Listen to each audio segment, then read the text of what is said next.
Follow these steps to reactivate your Grubhub account. First, launch your preferred browser. Now, in the search box, type in Reactivate Grubhub driver account and then search for it. Now, navigate to the website driversupport.grubhub.com.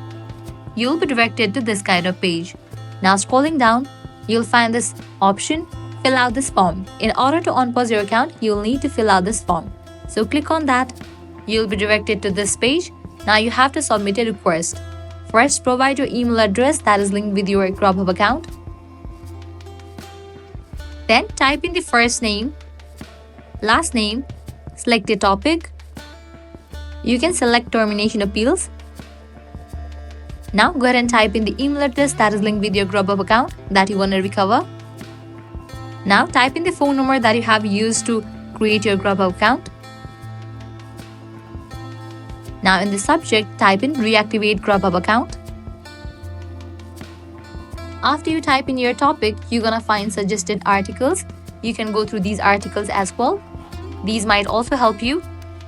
Now here you have to explain in detail why do you want to reactivate your Grubhub account. Likewise, click on this drop down and select your reason.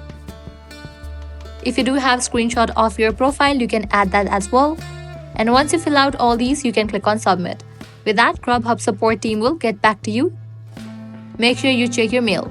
So that's a wrap for this video. This is how you can reactivate your Grubhub account. If this guide was helpful, don't forget to like, share and subscribe to our channel.